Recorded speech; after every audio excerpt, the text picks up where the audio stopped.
Halo sahabat semuanya, selamat datang kembali di Satu Tingkat, tempat kita membedah dunia dari sudut pandang yang enggak biasa. Pada video kali ini, kita bakal kupas tuntas isu yang bikin heboh dunia. Koloni baru Amerika, Trump inginkan 50% mineral Ukraina senilai 15 triliun dolar. Lebih buruk dari kompensasi Perang Dunia I Jerman. Gila kan? Bayangkan proposal yang satu ini bisa jadi titik balik dalam sejarah geopolitik global. Jadi, apa sebenarnya yang terjadi?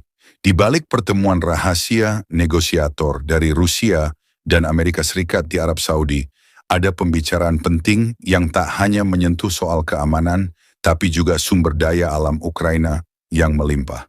Di tengah konflik yang sudah berlangsung lama, dengan biaya mencapai 300 miliar dolar, yang ditelan dari pajak rakyat Amerika, Trump tiba-tiba melontarkan pernyataan bombastis bahwa Ukraina hampir setuju untuk menyerahkan aset mereka senilai 500 miliar dolar.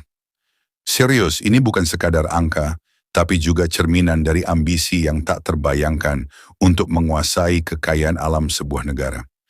Nah, mari kita kulik lebih dalam. Dalam salah satu pertemuan penting di Riyadh, Zelensky, sang pemimpin Ukraina, disodori sebuah draft perjanjian tentang kontrol atas mineral-mineral strategis, terutama mineral tanah jarang. Mineral yang satu ini adalah kunci bagi perkembangan teknologi dan industri masa depan. Namun bukan tanpa alasan, Zelensky menolak draft itu dan mengembalikannya dengan sejumlah amandemen.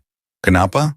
Karena di dalam draft tersebut tidak ada jaminan keamanan yang memadai bagi Ukraina. Bayangkan, negosiasi yang seharusnya bisa jadi jalan keluar dari konflik malah mengarah pada penyerahan kedaulatan atas sumber daya alam. Gimana jadinya kalau sebuah negara yang tengah bergulat mempertahankan kedaulatannya harus rela melepas 50% pendapatan dari kekayaan alamnya? Di sini, Trump mengusulkan agar Amerika mendapatkan 50% dari ekstraksi mineral, minyak, dan gas, serta 50% dari lisensi yang dijual ke negara ketiga.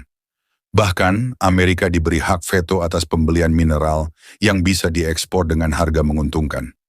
Jika Amerika menolak, baru deh Ukraina bisa menjual ke mitra lainnya.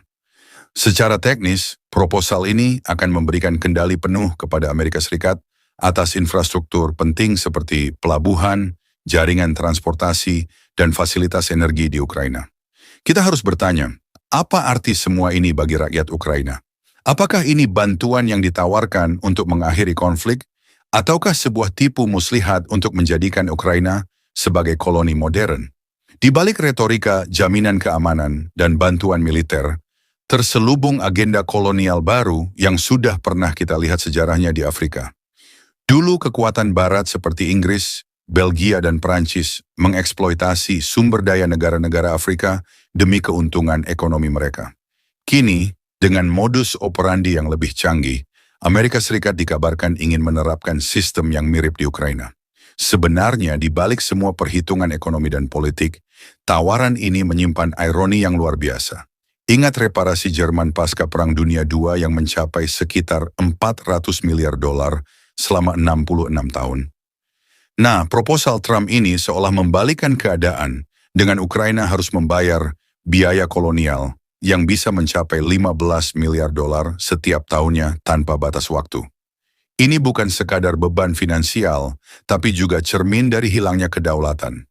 Bila dibiarkan, Ukraina bisa terjebak dalam sistem yang memaksa mereka untuk menyerahkan kontrol atas aset-aset vital demi keamanan yang dipaksakan dari luar.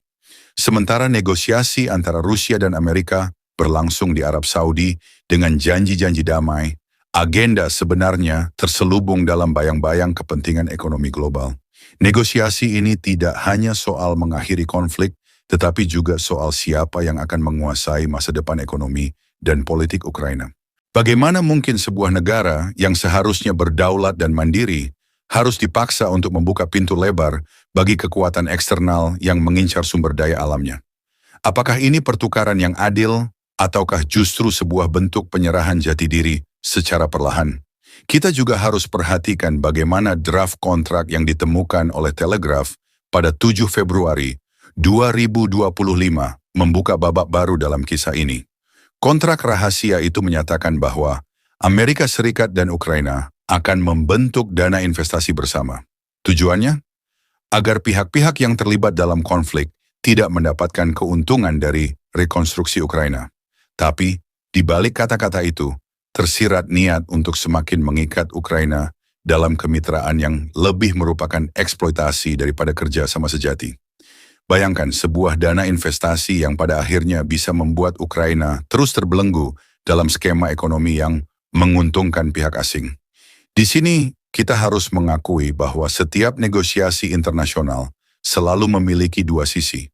Di satu sisi, ada kebutuhan untuk mengakhiri konflik dan membawa stabilitas, namun di sisi lain, ada kepentingan ekonomi yang bisa mengorbankan kedaulatan suatu bangsa. Trump, dengan segala gaya retorika khasnya, tampaknya melihat situasi ini sebagai peluang emas untuk mengamankan aset strategis. Bagi pendukungnya, ini mungkin merupakan langkah pragmatis demi menjamin keamanan dan stabilitas. Tapi bagi yang lain, ini jelas merupakan langkah neokolonial yang dapat menjerumuskan Ukraina ke dalam hubungan ketergantungan yang tidak seimbang. Lihatlah situasinya, negara yang hancur oleh perang, dengan jutaan korban dan infrastruktur yang porak-poranda, ditawari bantuan yang pada akhirnya akan membuatnya terikat dalam perjanjian yang merugikan. Zelensky sendiri yang harus berhadapan dengan tekanan internal dan eksternal, kini dihadapkan pada dilema berat. Di satu sisi, ia membutuhkan dukungan untuk mengembalikan keutuhan negaranya. Di sisi lain, ia harus memastikan bahwa setiap bantuan tidak berujung pada penyerahan kedaulatan dan identitas nasional yang selama ini susah payah dibangun. Dalam konteks geopolitik yang semakin rumit, tawaran semacam ini menimbulkan banyak pertanyaan kritis. Apakah sebuah negara yang tengah berjuang untuk mempertahankan kedaulatannya harus rela mengorbankan sebagian besar asetnya demi keamanan yang dijanjikan oleh kekuatan asing? Atau, apakah ini adalah jebakan yang telah dirancang dengan cermat untuk memastikan bahwa negara tersebut selalu berada dalam posisi lemah? Sejarah mengajarkan kita bahwa ketika sebuah negara kehilangan kontrol atas sumber dayanya, masa depannya pun menjadi suram. Dan inilah yang membuat kita semua bertanya-tanya. Apakah inilah nasib yang pantas ditanggung oleh Ukraina? Lebih jauh lagi, jika kita melihat sejarah penjajahan di Afrika, kita bisa menemukan pola yang sama. Kekuatan-kekuatan besar mengincar bahan baku, mengolahnya dengan harga murah, lalu menjual produk jadi dengan margin keuntungan yang fantastis. Siklus eksploitasi ini telah berlangsung selama berabad-abad, dan sayangnya, tampaknya sejarah itu cenderung mengulang dirinya.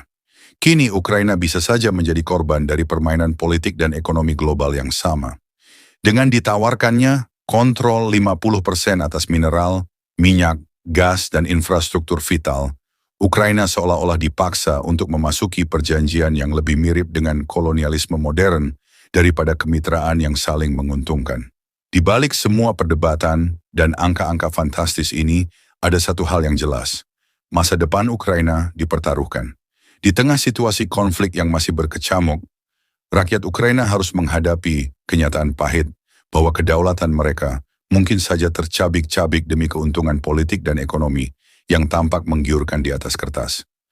Pertanyaannya sekarang, apakah Ukraina akan memilih untuk mempertahankan kedaulatannya dan menolak tawaran yang tampak seperti cermin dari era kolonialisme?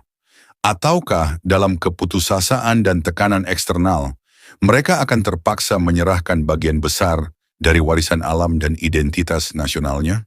Kita harus renungkan seberapa jauh kita rela membiarkan sejarah terulang.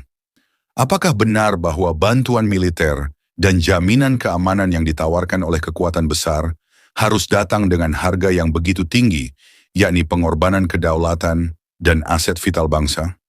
Setiap langkah dalam negosiasi ini mengandung risiko besar dan dampaknya tidak hanya akan dirasakan hari ini, tapi juga oleh generasi yang akan datang.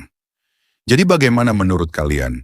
Apakah proposal yang satu ini merupakan bentuk bantuan strategis untuk mengakhiri konflik atau justru sudah menjurus pada eksploitasi dan neokolonialisme modern? Apakah Ukraina akan mampu mempertahankan kedaulatannya di tengah tekanan global, Ataukah kita hanya akan menyaksikan sejarah kelam terulang kembali?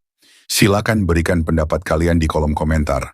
Jangan lupa like jika kalian menikmati video ini, dan subscribe untuk mendapatkan info menarik seputar ekonomi, geopolitik, dan topik-topik seru lainnya yang bisa bikin otak kalian berpikir.